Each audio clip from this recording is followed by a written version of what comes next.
Let's You do give it. the green light and we go. We're ready to go. Okay, well, first of all, welcome to everyone. Paolo, our program director, will give a formal introduction in a second, but just for me, the housekeeping. My name's David Robertson. I'm fortunate to be able to interview and guide some questions with Tierna, who Paolo will introduce a little bit and is the star of the show. Just a few housekeeping things before Paolo starts. Again, this is a webinar format. Most of you have probably been at least on a Zoom call, but for the webinar, your cameras are off, you're on mute. Please use the Q&A tab for questions, not the chat, and we'll try and answer as many questions as we can towards the end. We are recording this, so we'll make it available to everyone after the meeting. But other than that, sit back and enjoy. And again, I'm going to pass it over to our program director, Paolo, for the opening remarks, and then we'll dive right into the interview. So Paolo, over to you. Thanks, David, and thanks, Tierna, for doing this. Actually, redoing this the second time in 3 weeks, I believe. So that's great, and it's an honor to have you here. And thanks for cutting out some of your time. We know how busy you could be, and be here for our players. And before I talk a little bit about my little experience with Tierna, I just want to talk to all of you girls. Welcome, and it's great. And at least we can spend a little time. I know that we wish we could meet more in person, go on the field, and play the game that we all love, kicking that ball and have fun and making some laugh. But you know, I think now we are 2 months in this lockdown, and I feel like soon we have a chance to go back. So a little light at the end of the tunnel, maybe sooner than everyone else think. Maybe at the beginning will be in small phases, but at least you will be able to return to the field in some capacity. As far as tonight, probably a lot of you have attended 2 weeks ago the webinar with the Tierna and the other panelists. But I will really encourage you tonight to take advantage and listen all the little tips, the experience, and all the interview that David will conduct with Tierna. Because Tierna, of course, I mean, if we talk, you know, at her age, achieving the national team and going to the World Cup, winning the World Cup, what more can be done, you know? Yeah, doing it again and again and again, which Tierna probably is looking for that. She's still very young. Probably, I believe, Tierna, you were the youngest in the national team this year, or one of the youngest for sure. Yep, I was there. Right. Yeah. So that's great. But it's not only the result within the field that I urge you to concentrate with Tierna, but more also as a person, and the effort and all the hard work and the mentality that takes to get there. And that doesn't mean that everybody gotta take it and be in the World Cup or be the professional. But when you put your best effort and your best mentality, you are a champion, you are a professional, you are the best that you can be, and that's what is all about it. And then whatever, it will take you where you need to be. And if it's soccer, it's soccer, and maybe it's somewhere else in life. Maybe you can be the best lawyer, because if you are becoming a lawyer, or the doctor, or the best mom of the moms, whatever it's going to be. That's really, in my opinion, what is important. And that's what I think Tierna represents. I remember, Tierna, we were talking before going live with the player. And when I asked you how far back were you going, you told me the race with Andres and that awesome team, which I believe at that time in the PDP, I believe out of 16 players of that PDP of that team, 14 were in PDP, and out of the 14, they were like the Region 2 where we went to play the play date. Region 2 was always the one that was beating all the other regions. It was the top of the top. And going back there, I remember one season, I believe, the U girls play with the boys. I don't know if it was even maybe a year up. Is that correct? Yeah, I mean, there were many seasons that we either played with boys or played it also in a league with girls that were 2 years older than us. Yeah, so Tierna obviously was a fortune one. Then they had the opportunity not only to go into a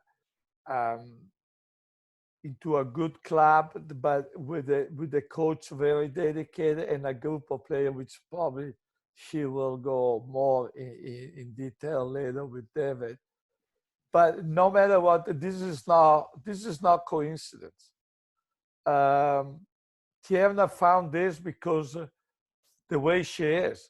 That's what she looked at, and whatever you ended up looking, sooner or later is gonna come. So for me, that's what I hope that tonight you get out of the from Tierna and David interview. So I'm gonna sit back. I'm gonna shut down my camera and listen and enjoy it. And again, Tierna, thank you very much to be here. David, thanks for putting this together. And then we have on the back side, Ian, they already shut down the camera, but we'll help to monitor and the question that you guys will have for Tierna.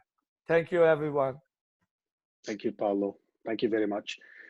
So as we dive right into this, guys, Paolo referenced the play date a little bit earlier on, the PDP play date that you guys as state pool players have all been part of. And what I'm going to do is I'm just going to, just for not nostalgic reasons, but just to give you a little glimpse of not necessarily what we're missing, but what we're coming back to. So I'm just going to play this, and this is also good for Tierna to see kind of maybe how far the PDP program's evolved since the time you were in it and back in the regional days. So I'm just going to play my video here and talk through it just for a second. So you can see when we have canopies now, Tierna with NorCal on it. Sure we didn't have them back then, but this is our 04s. There's Ashley Garcia, just mentioned there. These are the regional players. You guys have all been there. I'll scan through this really quickly, but just want to give everyone a visual as to what we are coming back to. We are coming back to it, as Paolo said. There is light at the end of the tunnel. You recognise some of the coaches in the background. And then we took a group to Sweden. I know we joked last time, Tierna, that you got to Vegas, which was the big trip, and we went internationally. You can see some familiar faces, our girls and our boys. The girls were fortunate to 3 years in a row make the final, 3 years in a row, win at one time. Some of these players, I think, are on the call. And then we've had some things, I'll just scan through it. We've had some events where there's Elena, there's Lorna. We have a collaboration with the Japanese GFA Tierna where we play against them every year. They bring a group over, and we've actually taken a group over to Japan as well. So this was just recent. This was actually, I'll tell you when it was Super Bowl Sunday because it was in the morning. So not too long ago, and our goal is to come back and be back to where we were when we left off. And we see there's a number of games. We play different regional games, inter-squad games with the boys and the girls. So it's evolved quite a bit from when you were there, Tierna. If you can go back to when you were there. Do you have any early memories of PDP before we talk about your career, Tierna? Any early memories of playing in the regional events? Yeah, well, I mean, my most clear memories are driving out to the East Bay random nights and having the late nights with my teammates and teammates from other teams as well. So those are very, very early days, but obviously the most potent memory that I have is from when we went to Las Vegas and we played in that tournament there. And as we've spoken about earlier, it was like the big thing to finally get to go on a trip together and to, you know, hop on a plane and go somewhere. Obviously now you guys have reached next levels, going international and getting international teams to come play here. But that was a really special experience to be a part of, kind of the early days of PDP and getting the program off the ground. Right. A question that comes up a lot from a lot of our young players, not even our young players, but our state pool players. Did you ever get nervous in the environments when it was just a little bit different? It wasn't your teammates, it was different players, different coaches. Did you get nervous? And if you did, what were some of your strategies to help overcome that? Yeah, definitely. I definitely think that it's very natural to get nervous when you have a new coach evaluating you, because it is very subjective. There are going to be some coaches that like certain aspects and qualities and fit really well into how they want to play and their style of play, and there's going to be other coaches that don't like you, and it doesn't mean you're a better or worse player because of the feedback that they give, but it can be different, and it definitely can be scary. And so I think that I had the luxury of having a lot of my team around me during the PDP, which was nice. A lot of my teammates were there, and so that at least made the environment feel a little bit more familiar. But I would say that the advice that I would give if you're feeling nervous is honestly to talk to the coaches, because I think a lot of the nerves come from not knowing what they think about you. With your club coaches, you probably know pretty well what they like about you, what they think you need to improve, kind of how they see you working in the system. But that's often hard to glean from a new coach. So I would say being really straightforward, asking for feedback. It's better to get feedback that you need to work on something rather than to get no feedback at all. So I would say that that's probably one of my biggest points to try and make yourself a little bit more comfortable. Great advice. So let's fast forward to last summer, and then we'll sort of work our way back. So we'll start from not the end, because as Paolo said, this is just the beginning. And I know last time we showed, and a number of these people were on the call, just for your information, I think I explained, the last time we had a panel was open to everyone in NorCal. This is a group of our state players, but a lot of these players were on that call looking at their names. We showed your 2 assists that you had in the World Cup, and we spoke a little bit about you, but I want you to talk a little bit about the team, and what better way to do that than to share the highlights from the final. And I think if anything, this will give everyone a little, again, a little bit of nostalgia, a little shot in the arm, a little pick me up when, you know, it's kind of grey skies right now. So I'll play some highlights from the final, and we can maybe talk through them a little bit. Yeah, I mean, wow. This is a really special experience. I think the coolest part about this experience is seeing how the veterans handled the pressure and the excitement and all the nerves around it, and just seeing how well they collect themselves and handle it just as seriously, but just as another game. Because you know, the more that you start thinking about it, second questioning it, like, oh my gosh, what's going to happen? What are you going to do? What if I make a mistake? Is honestly the worst people usually end up playing. So I think the way that the veterans were able to center the team, bring the team to a calmer level was really fantastic. Obviously, a lot of them have been in this position before, which we're very lucky to have that kind of experience. But I mean, we're going crazy with every single one of these calls, especially like this PK that's happening here. We're on the bench, sitting on the edge of our seats, just like anybody else watching this game. But yeah, was Megan always going to take it? Was she always going to take the PK? Was that the plan? Yeah, or yeah. Okay. We have a set list of PK takers depending on who's on the field. But it was obviously interesting because she has taken a number of PKs in the tournament up to this point.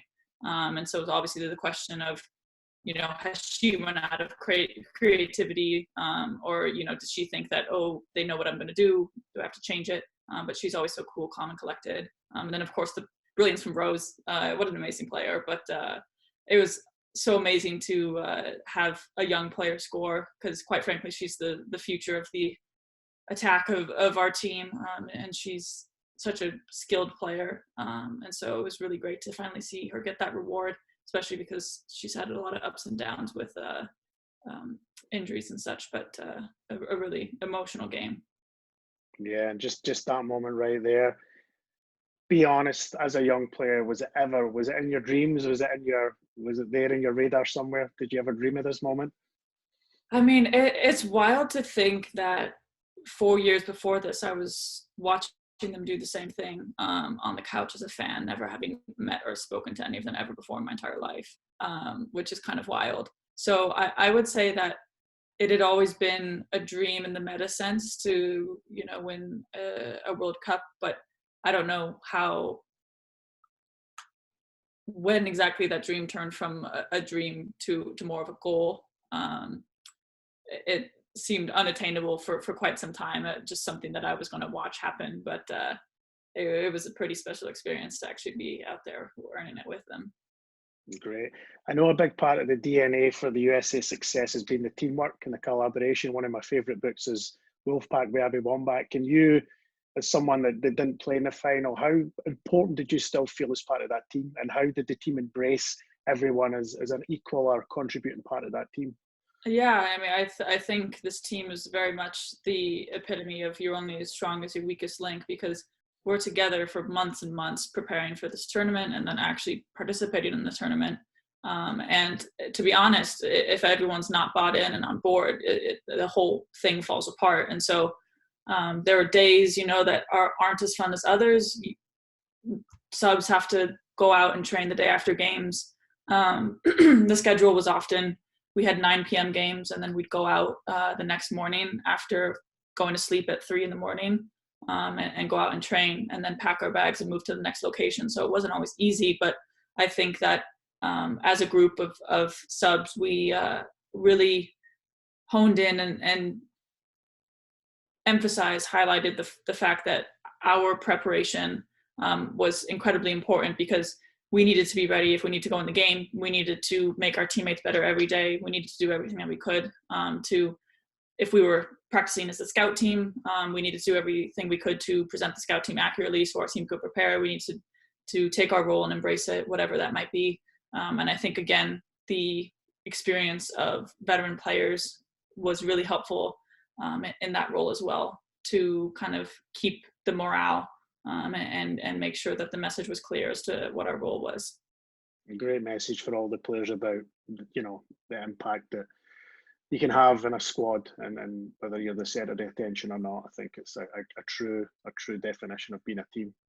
Great stuff. So now let's rewind, but then bring us up to speed. Can you tell everyone right now where you're currently playing, which club you're playing for? Chicago Red Stars. Okay, and then I've just got a quick video. You were obviously drafted number 1, so there was a little bit of expectation, shall we say? A little bit of expectation on your shoulder. Let me just grab the right video. There's so many videos here. I can look through them. But going into that, and then obviously finishing your first season, and I'm right in saying you got the newcomer of the year. Is that accurate? You were the newcomer of the year. Mm-hmm. So I'm just going to play this, and just I'll let this one play, and then we can, maybe it's only a minute long, and then we can talk a little bit about the pro game, the women's pro game, because I think we've spent quite a lot of time on the last call with the panel with the college players. We spoke about the college game. We spoke a little bit about Stanford. So let's talk about the pros, because it's something I think we need to talk about more, quite frankly.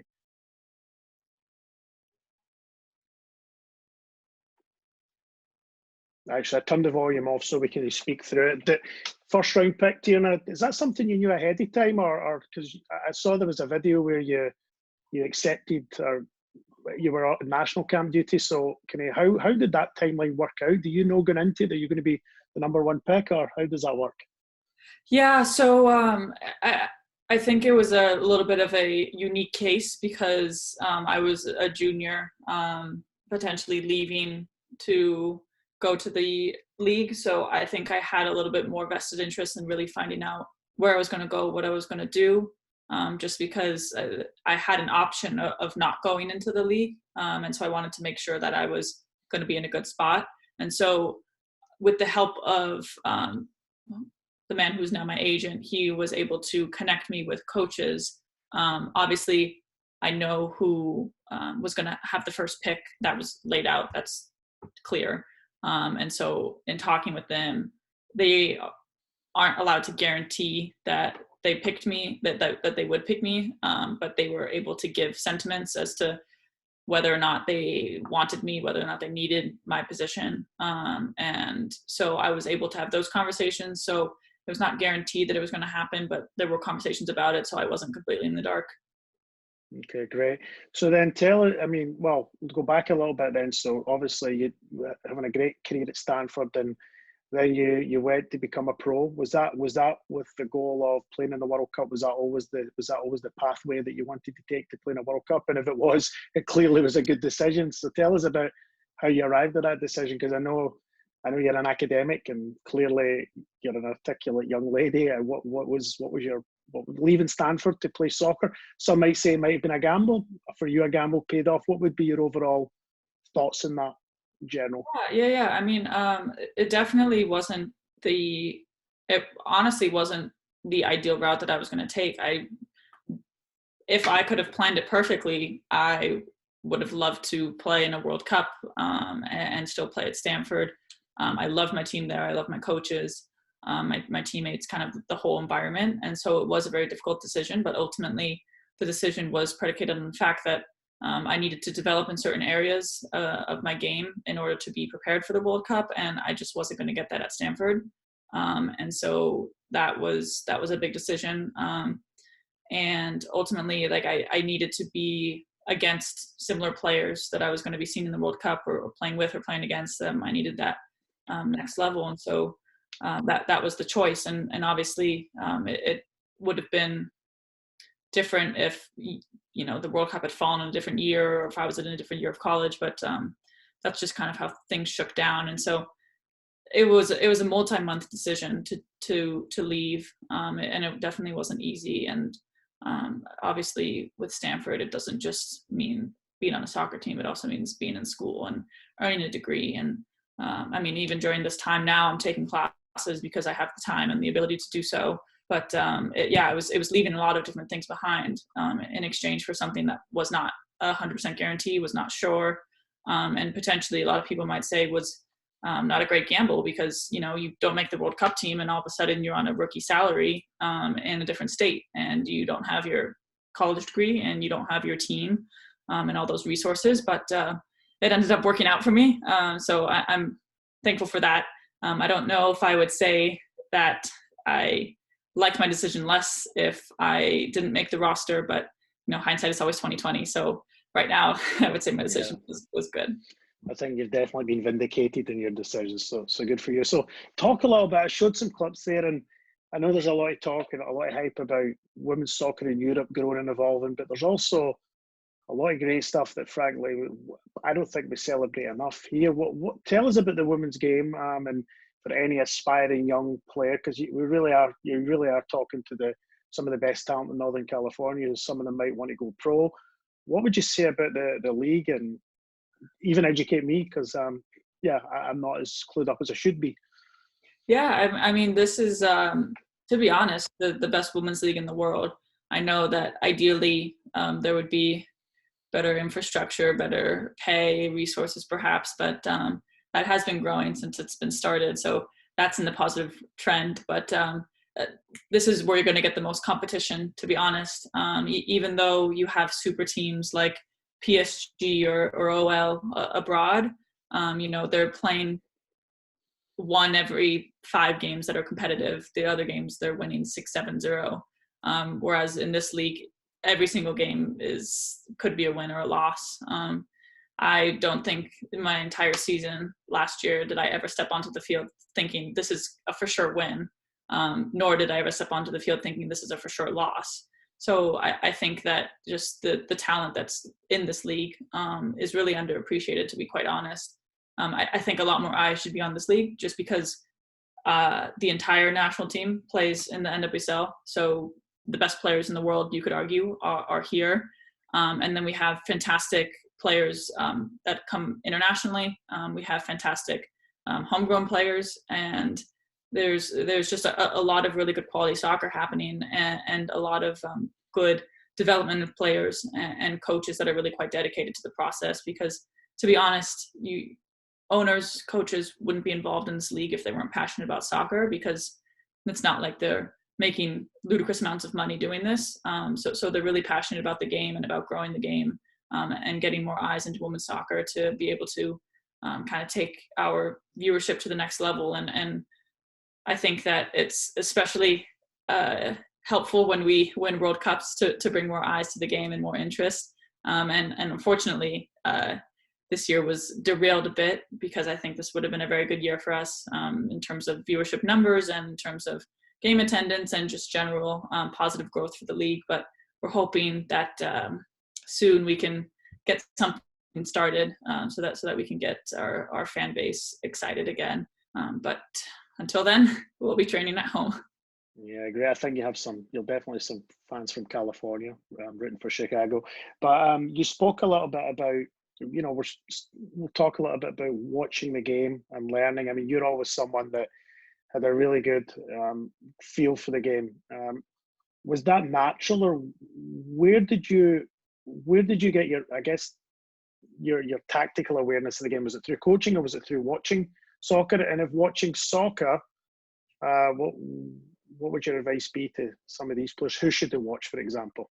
Yeah. I would say that mostly not natural, just given the fact that my family's not particularly a large soccer family. So it's not like that's what I was placed in front of as I was growing up. And that's not something that I just innately learned. I think that perhaps part of my personality of being quite analytical has helped in me desiring to like break down the game and really understand it. But obviously I would say that my tactical understanding has come greatly through coaching, not just coaching on the field, but also coaching in the sense of like pushing video onto me and film, and encouraging me to watch the game. Because I think that especially in the younger years, when you're developing your style of game, and your understanding of it, watching it is probably one of the best ways that you can learn. And so I was very lucky to have a club coach that was very big on watching film. So from a very early age, our games actually were getting filmed by a dad on our team. And so we were able to watch ourselves a lot, which I think was quite helpful in understanding our own positions and how we should be moving on and off the ball for our teammates, and how we should be connecting.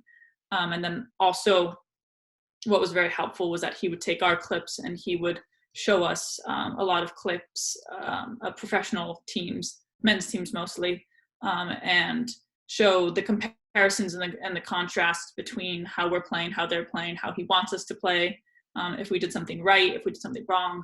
And I think that was very helpful to see the ideal, what we wanted, how close we were to getting it, what steps needed to be taken in order to get there.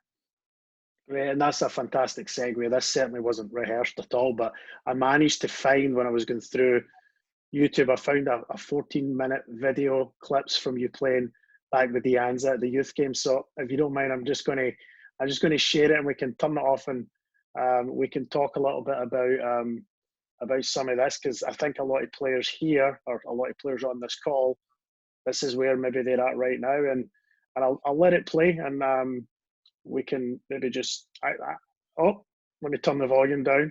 There's a right-footed goal. I know you were big in the left, but there you go with your right foot. I think that looks like it's a Mustang. Yeah. I mean, it's crazy, because in these clips, they're split up from attacking goals, assists, defensive plays. And it's clear that I played a bunch of different positions, because I'm only ever scoring if I'm playing left forward, and I'm defending when I'm playing center back. But this was with the help of one of my teammates' dads. He was able to film a lot of our games, which was actually incredibly helpful in the recruitment process for a lot of my teammates. For those that wonder why they're not celebrating, and you spoke earlier on about the competition of the league. You guys, and I don't mind saying this, as I said earlier on, this is frankly the best youth team I've seen, and you guys would win games pretty comfortably. So again, that's a good question. So a lot of you guys are on teams that are maybe comfortable, they'll maybe win games. How do you continue to challenge yourself when, you know, again, you guys have played up a year, and I remember you guys played up a year in the NPL and won every game by 6, 7, 8 goals. How do you continue to keep motivated and challenged in games perhaps where you get a lot of the ball and things are going your way? Yeah, so I mean, our coach did the best to put us in challenging situations. We'd play boys teams, we'd play in leagues up, we'd play in the ECNL, we'd go to showcases, but to be honest, a lot of the games we were winning by a good margin. So I think that a lot of the ways that we would continue to develop our game was in practice when we were playing against each other, because those were some of the best players in the area, and B, I think my coach's continued pursuit of perfection. We'd play games, we'd win 6-0, and he'd tell us in the post-game talk how terrible our game was. So for him, it wasn't all about winning, and it wasn't all about scoring the goals, but it was about the process of getting there and how that worked. And so I think that kept us hungry to do even better, because we knew that just because we were winning and we were getting a preferable score line does not mean that we were playing well and we were succeeding in that sense. And so I think that our continued dissatisfaction with certain things really helped to push us to go to the next level, even if our competition wasn't always stiff, I would say. Great. And then, I mean, just even taking that to right now, Paolo mentioned earlier on that you've won a World Cup. Well, some people could say, what's next? So what's next for you and your ambition? What keeps the fire in the belly for you? Yeah, I mean, I think that I have a lot of parts of my game that need to improve. So I think for me personally and individually, it's working on that, it's implementing that. It's continuing to see how I can work for my team more, fill the position that I need to fill even better, and learning from older players, because I still have a lot of veterans in front of me that just have so much knowledge of the game and of life that I need to learn. But I also think that for me, kind of in a bigger picture, obviously the Olympics is a big goal for myself and for our team. We'd like to be one of the first women's teams to win a World Cup and then win the Olympics the year after. I don't know exactly how that stat's going to go with having a year in between, but we're going to do our best. And then for me, ultimately, is becoming a staple on the U.S. women's national team. Right now, I am a game changer, as they call it.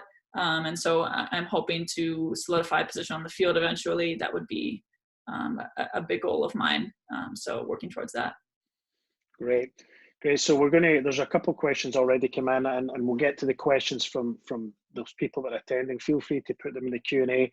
I do have the one or two questions from myself and some of the other coaches. What would your advice be, and I think this is pertinent to everyone, you know, the stage they're at in the world of social media. What advice would you give to young players? Because I know a lot of these players are trying to be recruited. They have been recruited, some of the older 03s are on, and maybe even the 04s. What would your advice be in just good social media etiquette for these young girls, young ladies? I think a general rule of thumb is don't post anything that you wouldn't want your mother to see or your father to see. I mean, even if you've got a different username and you're on private, if someone wants to find you, or if someone wants to show somebody something that is not that positive about you, it'll happen. So I would say just be careful what you post. Things don't go away easily.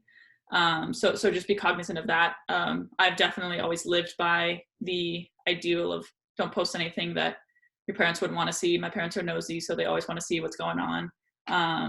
But, you know, be authentic, be yourself on social media, but also be smart, because there are people watching, there are people that can see that. And so being respectful is probably number one most important thing, but be respectful, be authentic, and be kind.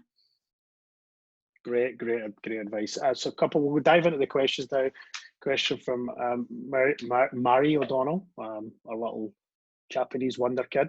If you have a time during practice, I'll try and paraphrase it. If you have a time during a practice or game where you don't feel like it's going as well, how do you handle that? What's your reset triggers, or how do you handle a day or a game that's not going well?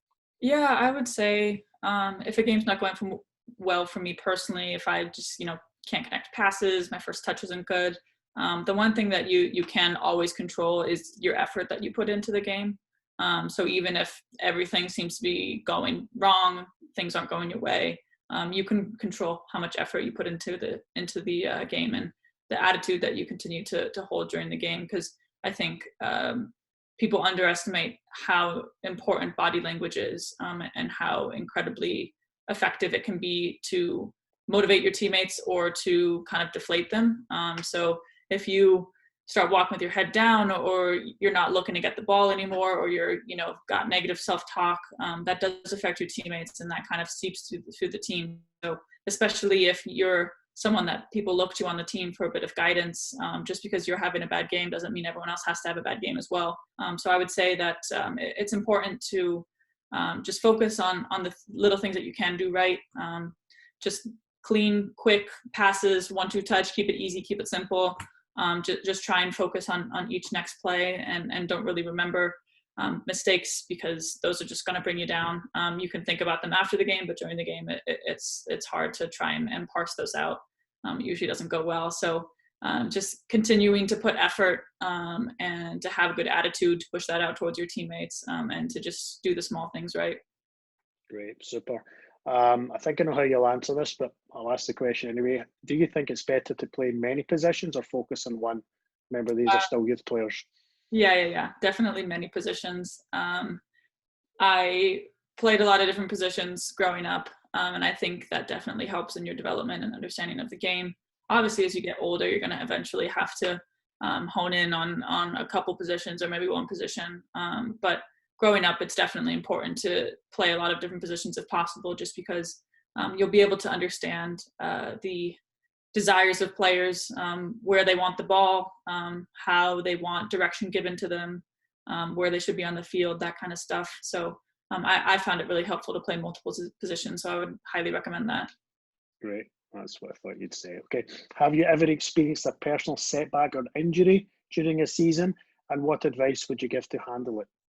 Yeah, I've experienced many injuries lately. Last November, I tore a couple ligaments in my ankle, and the year before that, I broke my other ankle. So definitely hasn't been a smooth ride, especially the past couple of years. And I think that the most important thing that I have found during those parts of my life is the importance of figuring out what you can do to still contribute to your team off the field.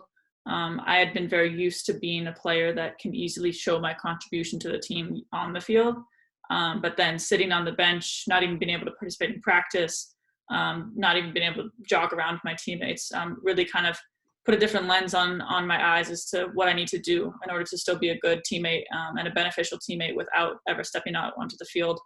And so whether that was talking to people at halftime, giving them advice, hyping them up if they needed that, whether it was talking with coaches, doing extra film, those kinds of things to try and continue to grow as a player, and to continue to grow your assets and your personality. That's really important. I also think that you really learn a lot about your personality and your ability to dedicate time to things that you don't necessarily want to do or aren't necessarily fun. It's certainly not fun to go to PT every day, to not be able to walk downstairs, and to really see a slow, arduous, painful process take place. It's not fun to sit on the sidelines and do PT exercises, but ultimately you're doing that for yourself, you're doing that for your teammates, so you can get back out onto the field faster. So learning a bit about yourself and your dedication to the sport, even when it's not fun, is something that I learned while I was injured. Great, super. So a couple of questions coming in about mindset, and I'll tie two into one here. Does it ever make you nervous knowing that so many girls around the world look up to you If so, how do you maintain that mental toughness to not overthink and perform at your best? Someone adds to that by saying, how do you cultivate the warrior mindset? Interesting. I would say that I try not to think about people that might be watching, or people that might be looking up to me all the time, just because I think that would get into my head a bit, thinking about everything that I need to do to make myself look as good as possible for people as their role model. I think ultimately it's important to be human as a role model. I'm not perfect. Nobody's perfect. And I think it's a little bit unrealistic for people to present themselves as perfect when they're trying to be a role model. I think that's ultimately detrimental, because then younger girls think they need to be perfect. I do make mistakes on the field. I make mistakes off the field. But that's part of the game. And I think that's kind of how I handle it. As much as I wish that I didn't make mistakes in front of hundreds of thousands of people, I do, and that's the reality of the game.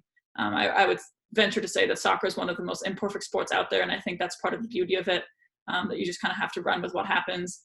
And so that's kind of what I think about. I do really like the role of being a mentor and a role model for younger girls, because I think that I have a ability to help girls understand themselves as an authentic person. And when I was younger, I wish that I had someone to look up to. In that sense, we didn't have social media when I was younger, so it wasn't as easy to follow athletes in their everyday lives and get a more personal view of them. So I try to use that in a positive way. In terms of the warrior mentality, I would say that, again, you just have to understand and realize that not everything you're going to do is going to be perfect. But the one thing that you can do is always put in an aggressive amount of effort. And so I think someone that actually embodies this really well is Julie Ertz, one of my teammates. I think she's probably one of the most warrior type players that I know, is that she could make 3 bad passes in a row, and then the 4th one would be perfect. She could, have a terrible game in any of its sense, but she will always put 200% effort into every single tackle she makes, into every single word she says to every other player. She's a fantastic energy, and she also will crunch you every single time she steps near you. And I think that's something that I have looked up to and I've tried to emulate. So I think that, there are waxes and wanes of the warrior mentality and of almost any other mentality that you see in life. And I think looking to other people that you feel emulate that really well is a helpful way to help grow and cultivate whatever mentality you'd like. And so I think for me, she's been a great role model to continue to help grow and evolve my game in that way. Great, and I think you're organically answering a lot of questions about role models and who you look up to. A lot of questions coming in about, of course, the current question is what's your training regimen look like during the quarantine? Yeah, it is definitely different and interesting. I'm using my backyard. I'm doing a lot of dribbling exercises, passing against a wall, going through cones, that kind of stuff. I know it's definitely limited for myself and you all out there, but I think this is a good time to reconnect with the technical side of soccer, because I think especially as I get older, I feel like less and less time is spent as a team doing technical things, just because I think that's now expected of you to do either on your own or to have a certain standard of technical ability that just has to be met, and it's not really practiced much. And so I think it's important to continue to hone in on that, because just because you have the skill doesn't mean it's not going to go away. So it's important to keep practicing it. It's like learning a language. It's going to get rusty if you don't continuously improve upon it. So yeah, I'm using this as a time to brush off a bit of my technical game, especially because I'm coming off an injury. That's something that's been important over the past couple of months. Great advice. Again, there's a lot of questions coming in that I can tie together a little bit. What do you do to keep a positive mindset in this current time? I think that staying connected with my friends and my family and my teammates is probably the best way to keep a positive mindset. Humans are pack animals, so we have to have that kind of connection, or else we'll just honestly go crazy. So I think the opportunities that I get to see my teammates over Zoom calls or text or FaceTime them is really special, and I think that helps me motivate myself to continue to train and continue to look forward to something, because I know it's hard. There's no set date that we're all going to come back. There's nothing to necessarily look forward to. It is all very up in the air, but I think being able to see my teammates and laugh with them and joke around with them is a bright part of my day.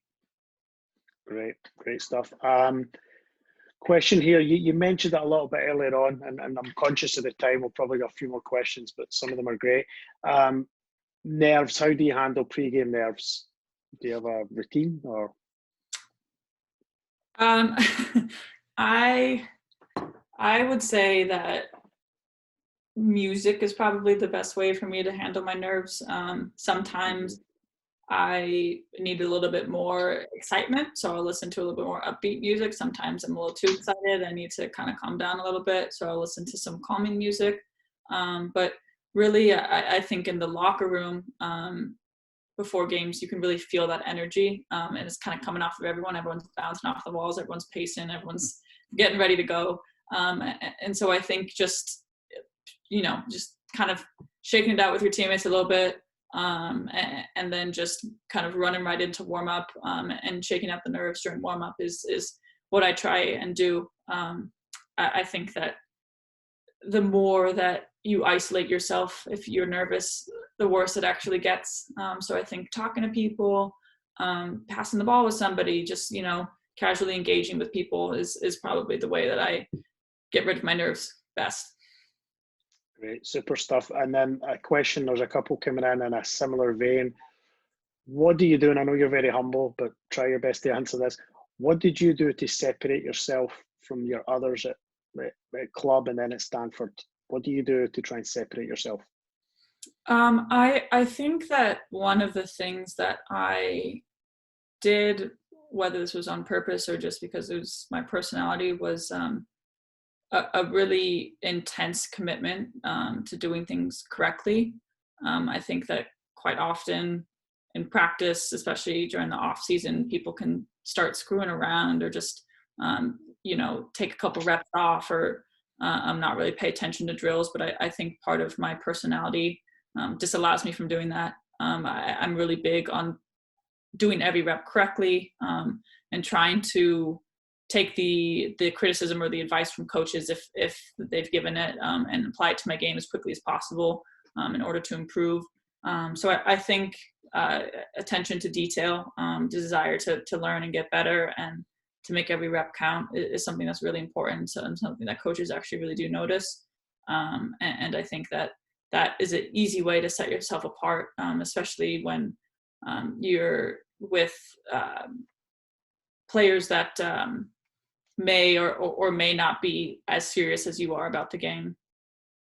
Fantastic stuff. So Tierna, I'm conscious of your voice here. We could be here all night because this is fantastic. You mentioned earlier on about being someone that can help be a role model and help young players. I think this is certainly doing that, and some great advice that I think we can, a lot of players in there. Again, there's a lot of questions, a ton of questions coming in, so we'll have to kind of draw a line at some point, but some fantastic stuff, Tierna, and you've certainly got a number of fans. You've got 114 state pool players listening to every word, and we'll be looking for you, cheering you on, and hopefully you can come back and join us again, and we'll certainly make a point to watch you more and continue to follow your path. And we're not by any means, like we said the last time, we know that PDP is a very, very, very, very small part of your development.